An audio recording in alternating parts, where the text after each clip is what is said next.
আজই সাবস্ক্রাইব করুন এবং দেখুন আপনার প্রিয় শো। লড়াইটা যখন আমাদের একার, তখন আমাদেরকেই তো আমাদের মতো করে লড়তে হবে, লড়তেই হবে। I am really sorry. তুমি তো দেখলেই আমি চেষ্টা করলাম, কিন্তু আমার হাত পা বাঁধা। এই মুহূর্তে এর চেয়ে বেশি করা আমার পক্ষে সম্ভব নয়। So please try to understand. আপনি হাত তুলে নিলেন স্যার? আমি এতজনকে ওখানে কথা দিয়ে এসেছি যে আপনি সবটা সামলে নেবেন, আপনিও হাল ছেড়ে দিলেন স্যার? জানোটা আমার না কোনো কালে এসব সিনেমা টিনেমার ব্যাপারে খুব একটা ইন্টারেস্ট ছিল না, কিন্তু সাক্ষ্যজিতের সিনেমা যখন আমাদের হলে আসতো, এই আমিও টের পেতাম জানো। কারণ ওই সময় দুটো টিকিট বেশি বিক্রি হলে মাংস হতো আমাদের বাড়িতে।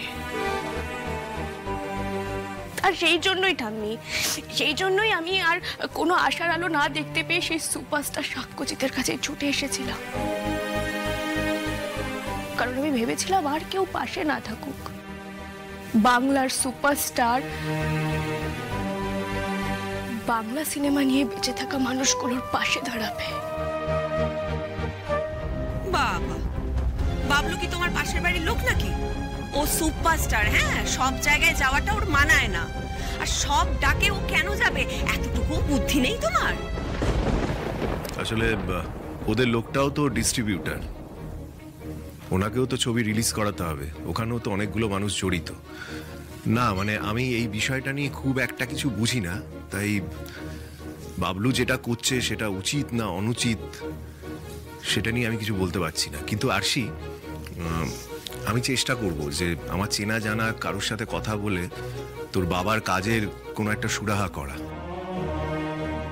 বিআই মশাই যাতে একটা ঠিকঠাক কাজ পান সেই বিষয়টা আমরা দেখবো। আরশি কাকু, শুধু আমার বাবার জন্য নয় গো, আরো কতগুলো মানুষের সংসার ওই সিনেমা হলটার সাথে জড়িয়ে আছে।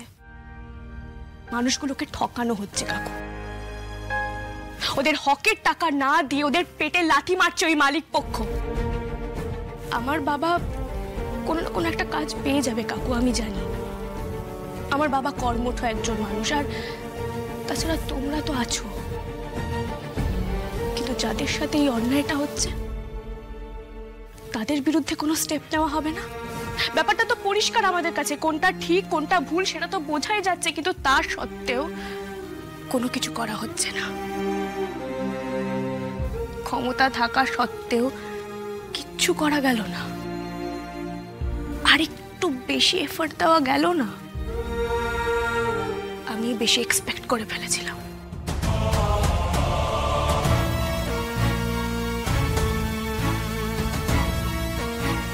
কোথায় চলে আসি?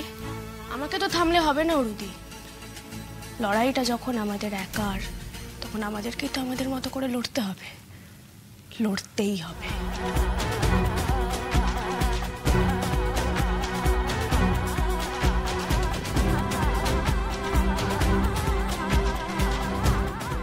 আসি, শোনো, আসি। তুমি ছাড়ো না, তুমি যাচ্ছ কোথায়? আর এত রেস্টলেস হয়ে পড়ছো কেন তুমি? কোথায় গেল আসি? ও আবার টাকি গেল না তো? এত রাতেও একা ওখানে যাবে কি করে?